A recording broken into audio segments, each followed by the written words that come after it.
Olá, meus amores, tudo bem? Espero que sim.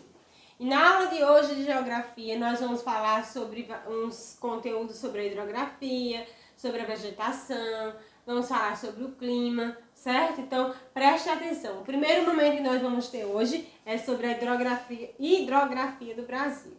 Quando eu falo em hidrografia, eu estou falando sobre o estudo das águas, certo? Hidrográfica, hidrografia, ok? Então, hidrografia de uma região. Então, o que é que faz parte de uma hidrografia?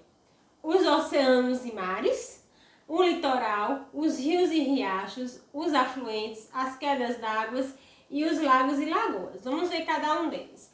Mares e oceanos. Mares e oceanos são grandes extensões de águas, mas são águas salgadas, certo? E contornam aí os continentes. Eles ali vão passar ali, né, por fora dos continentes. E o nosso oceano, o oceano que banha o Brasil, que passa ali pelo continente do Brasil, é o Oceano Atlântico, que passa ali pela crosta brasileira, certo? É o Oceano Atlântico. O litoral, a gente já ouviu essa palavra em outros assuntos. Quando eu falo em litoral, eu falo daquela parte que é banhada, que ali, ó, se encontra com o mar. Então, essa região aqui todinha, né, é uma região litorânea. E o Brasil vai da região sul até uma parte da região norte com a região litorânea, certo? Então, esse é o encontro da crosta terrestre, ó, da parte de praias com o mar.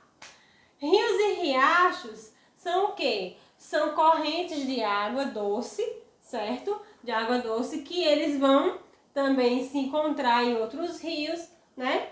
E outra tem os afluentes. Os afluentes são rios que desaguam em outros rios. Aqui nós temos um rio principal, né? E aqui nós temos outros rios, ó. Esse aqui é um afluente porque ele vai desaguar em outro rio, ele vai se juntar a outro. Outro afluente aqui, ó, se juntou a este aqui, já é um afluente. Esse rio aqui já vai se juntar a esse principal. E aqui, ó, cada um desses, eles são afluentes, que eles vão se unir a outros rios. Temos as quedas d'água, que podem ser caracterizadas pelas cachoeiras, pelas cascatas, pelas cataratas, né? E aí, o que são as quedas d'água? É o movimento que a água faz dependendo do tipo do relevo. Então, aqui nós temos um relevo que aí sofreu uma modificação e a água teve que cair, né? Então, assim, é um movimento que a água faz de acordo com os relevos, ok? Lagos e lagoas, né? São porções de água ali, profundas ou não, né? Os lagos são maiores e as lagoas já são menores, ok? E como são formados os rios? Vocês sabem? Pois é, vamos aprender hoje. Aqui nós vamos aprender sobre a nascente e a foz. Nascente, pelo próprio nome já diz, nascente é o local onde o rio nasce. E foz, olha aqui, ó, é o local onde ele deságua as suas águas. Então, pode ter foz onde o rio está desaguando em outro rio e também é o rio desaguando no mar. Então, é como se fosse o final do rio, ok? Nascente é onde o rio nasce e a foz é onde aquele rio termina, onde ele deságua as suas águas. Temos também o leito e a margem. O leito é o caminho, certo? É o percurso que o rio faz. E as margens são os lados que são banhados pelas águas do rio, ok? Aqui nós temos a margem e elas são classificadas em margem direita e margem esquerda. Então, a partezinha aqui, ó, margem do rio. E o leito é o caminho que o rio faz, tá? Classificação dos rios. Os rios são classificados em perenes e temporários. E o que são perenes, Pro? Perenes são aqueles rios que eles nunca vão acabar, assim, eles sempre vai ter água durante o ano. Já os temporários, vai ter épocas em que eles vão estar mais cheios e outras eles não vão estar secos, por conta vai depender muito das chuvas, ok? Perenes, eles estão ali, ok? Não acabam. Já os temporários, eles têm uma época em que eles vão estar, outras vezes não. Vai depender da chuva, tá? Bom, bacia hidrográfica. Se a gente vai falar sobre hidrografia, temos que aprender o que é uma bacia hidrográfica. Bom, bacia hidrográfica é a junção de todos os rios a um rio principal, certo? Então, aqui nós temos um rio, uma bacia hidrográfica, que é a bacia do Amazonas. Aqui já vai ter a bacia do Tocantins, aqui do Amapá, do São Francisco, bacia do Leste, do Sudeste, do Uruguai, da bacia do Paraguai e do Nordeste. Sem falar que tem aqui da Platina e das costeiras ou secundárias. Então, para vocês entenderem melhor o que é uma bacia hidrográfica, a Pro trouxe aqui um exemplo da nossa bacia, a bacia do Rio São Francisco. Então, iniciando aqui lá em Minas Gerais, que é onde nasce o rio, a nascente lá na Serra da Canastra. Então, a nascente do rio, aí ele passa por vários estados até terminar no mar, ok? Que aqui já é a foz do rio. Então, vocês estão vendo aqui tipo umas veias, né? Parecendo umas veias, são os rios. São os rios que se juntam e que formam a bacia do São Francisco. Então, a bacia hidrográfica, ela é a junção de vários rios em um rio principal, que no caso o rio principal aqui é o Rio São Francisco. Então, todos esses rios aqui fazem parte, e cada um tem seu nome, viu? Fazem parte da bacia do São Francisco. E agora, partindo para o assunto climas, vamos estudar os climas do Brasil. Então, o Brasil, ele tem uma variedade de climas, ok? Mas antes da gente aprender essas variedades, vamos aprender qual a diferença de clima e de tempo.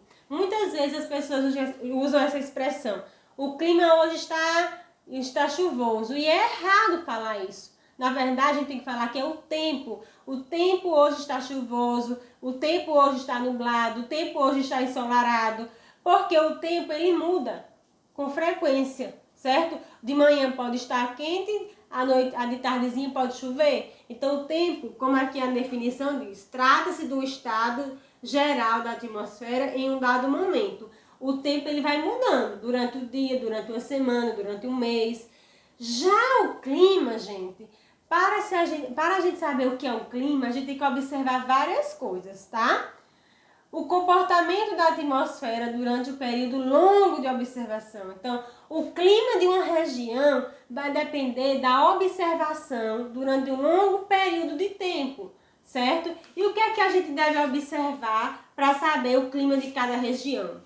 Fenômenos atmosféricos. Eu quero saber se aquela região ela é chuvosa ou quente durante quanto tempo? O tempo em que ocorrem os fenômenos que a Pro acabou de falar, né? Então eu quero saber se aquela região ali, ela passa o ano todo chovendo, ou o ano todo é quente, ou determinado momento é frio. Então eu tenho que observar, o clima ele tem que ser observado durante um longo período de tempo. Aí eu vou dizer, essa região aqui, ó, por conta que chove durante o ano, ou chove pouco, é caracterizado por um tipo de clima, ok? E a frequência, se é muito, se é pouco, se é muito, se as chuvas são muito intensas, ok? Então, já aprendemos quais são as características do clima, o que é que deve ser observado para determinar o clima de uma região. Vamos aprender quais são elas. Tem o clima equatorial. O clima equatorial é um clima quente e úmido. E aí, quando for observar, né? Aí observaram qual é a região que tem um clima equatorial. Aí observaram que foi na região amazônica, da floresta amazônica, do estado do Amazonas, onde, a região norte, quer dizer, foi na região norte, viu, pessoal? A região norte tem um clima equatorial, quente e úmido, durante o ano todinho chove, certo? Já o clima tropical litorâneo, que é essa partezinha aqui, ó, tropical litorâneo, vale do litoral, é um clima onde durante o verão chove, ok? E durante o inverno já é mais seco. O tropical, que é essa partezinha aqui, ó, que pega o Pantanal, pega uma parte aqui do Nordeste, né?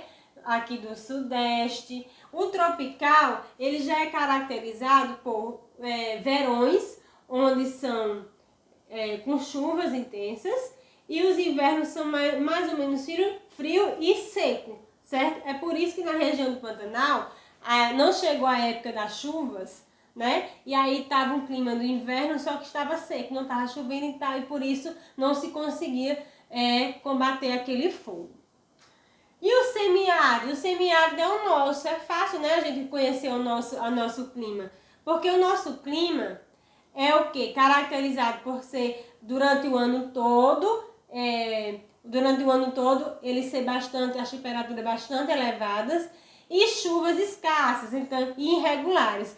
Muitas vezes vai chover em determinada época, outras vezes não. Então, assim, o semiárido, ele é uma época, o ano todo, a maioria é quente, ok? E o subtropical, que fica lá no sul, tem as estações bem definidas. No verão é quente, temperaturas elevadas, e no frio, bastante frio, certo? Agora, vamos para o terceiro assunto, que é a vegetação brasileira. E vocês sabiam que a vegetação, ela vai depender do clima daquela região? Pois é. Aqui nós temos alguns biomas do Brasil, que é a floresta amazônica, a Mata Atlântica, o Cerrado, a Caatinga, o Campo, o Pantanal, Restinga e Manguezal. Ó, observe que no mapa cada um tem uma corzinha para a gente identificar com a legenda. Então, assim, o clima de uma região vai determinar também a vegetação daquela região. Por quê? Eu não tenho condições de ter uma planta que é característica do sul, porque lá é um lugar mais frio. Eu não tenho condições de adaptar essa plantinha para a minha região que é semiárida, que aqui é quente. Então, quais são as plantas que aqui se adaptam mais à nossa região? O mandacaru, o cacto, né? Porque eles vão aguentar aquele período de seca. Agora, é por isso que muitas vezes tem frutas que a gente não encontra aqui no Nordeste. Porque o nosso clima, olha o clima aí influenciando aí na vegetação. O nosso clima não contribui para a plantação desses tipos de vegetações, porque eles são mais de locais frios. Um exemplo, a maçã. Vocês aqui no Nordeste já viram algum pé de maçã? Não, porque é uma fruta de região que vai precisar de mais frio e aqui não tem isso, né? Então, o clima vai ajudar, vai determinar também a vegetação de uma determinada região. Bom, o que é biodiversidade? Bom, a biodiversidade são várias espécies, certo? De uma determinada região. Então, nós temos aí a floresta amazônica, que é um local de uma grande biodiversidade. Temos o cerrado, temos também a caatinga. Então, são várias espécies de vegetais, de animais, de uma região. E ecossistema? Eu pensei que era a mesma coisa, biodiversidade e ecossistema.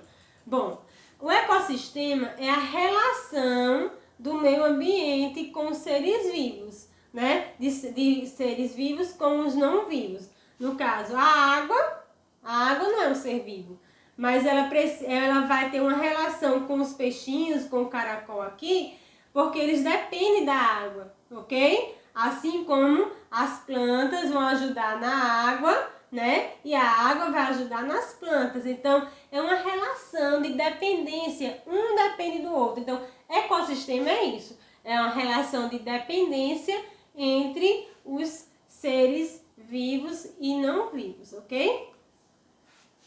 E agora vamos conhecer as vegetações que nós temos no Brasil. Então, devido a gente ter uma grande diversidade de clima, a nossa vegetação também é variada. Temos o Pantanal. O Pantanal, que ultimamente a gente vê muito falar agora na televisão, né? Só que por notícias tristes, o Pantanal é um local que se caracteriza por ser uma planície, né? E o que é planície? Lugares baixos e planos. E por ser baixo e plano, quando vem a época de chuvas, de grandes chuvas, acabam sendo inundadas. Aí é conhecido como maior planície inundável do mundo. Então, ela é baixa e plana e quando vem a chuva, inunda ali aquele local. Grande reserva de fauna e flora. Então, aqui tem uma grande variedade de animais até que estão entrando em extinção, mas que é uma reserva para proteger esses animais, para que eles não desapareçam, certo? Então, o IBAMA, ele é o que cuida desses animais, dos vegetais, para que não aconteça o sumiço total deles, ok? A Mata Atlântica se estende do litoral, ó, do litoral, essa parte todinha aqui, ó, que pega, se une com o mar aqui, né, que já se encontra com o mar, e a parte do interior do Brasil, já entra um pouquinho dentro do Brasil também, certo? E quando os portugueses, na época do Brasil colonial, quando os portugueses vieram para cá, né, aqui era, ó, a Mata Atlântica era bem extensa. Só que aí, com a colonização, foi cada vez perdendo essa quantidade de mata, né? Mas ainda se tem uma preservação, uma reserva, né? E por incrível que pareça, ainda tem grandes variedades de espécies, né? Principalmente animais silvestres, como mico-leão-dourado, é um dos exemplos. Mata dos pinhais ou mata das araucárias, que são as matas que têm essas características. Ela fica lá na região sul, né? A região sul do Brasil tem essa variedade. E ela está sendo ameaçada devido ao extrativismo vegetal. O que é extrativismo? Vamos relembrar. O extrativismo é retirar e não colocar de novo, ok? E aí tiram essas plantas, essa madeira, né? Para utilizar em móveis e várias coisas. E aí a mata das araucárias está sofrendo com essa questão do desmatamento por conta do extrativismo vegetal. E agora a caatinga. A caatinga ela está localizada no Nordeste brasileiro, né? E tem plantas como cacto, mandacaru, xique-xique, palmas, né? E essas plantinhas aí são adaptadas ao nosso clima porque elas vão resistir mais ao tempo que não tem chuva. O mandacaru, por exemplo, ele é uma planta que armazena água, né, para poder aguentar firme ali a situação de seca, certo? Além da palma, que é utilizado também para a alimentação do gado, certo? Então, vai ter momentos na nossa caatinga que a gente vai encontrar a paisagem desse jeito, ó, esbranquiçada, né? Então, caatinga já tem o significado, é isso, mata branca, certo? E vai ter momentos que vai estar mais verdinho, certo? Então, período de seca e período mais chuvoso. E aí, eles aguentaram firme e estão aqui, ó, vivinhos. Temos o cerrado, ok? O cerrado é uma vegetação onde tem vegetação rasteira, tem árvores afastadas umas das outras, e os galhos, como a Pro colocou um exemplo para vocês verem, os galhos são retorcidos, certo? Então essa é uma característica do cerrado. E ele também é conhecido como a savana brasileira, porque se parece com a savana lá da África, né? Vocês podem até ver esse exemplo, que já viu filmes com animais, com leões, com girafas, né? Ali é uma savana, né?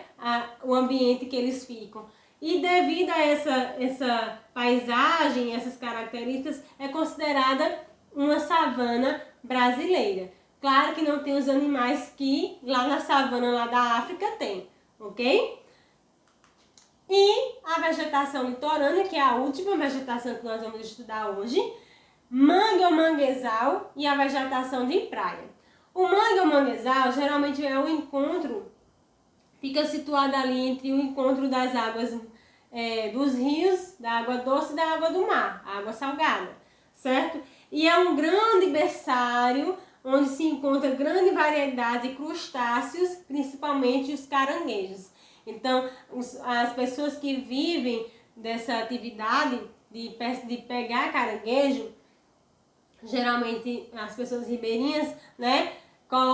São regiões bem alagadas, onde a areia, né? Areia não, o solo é bem molhado mesmo, e as pessoas colocam a mão lá, toda uma técnica para pegar os caranguejos, né? Então, geralmente são vegetações, e as árvores, observem bem que as árvores, as raízes são para fora, são submersas às águas. E a vegetação de praia, chamado também conhecido como restinga, são aquelas vegetações que ficam à beira das praias, podendo também encontrar palmeiras, certo? Coqueiros, esse tipo de vegetação. Então, finalizamos. Faça as atividades com muita atenção, cuidado e até a próxima.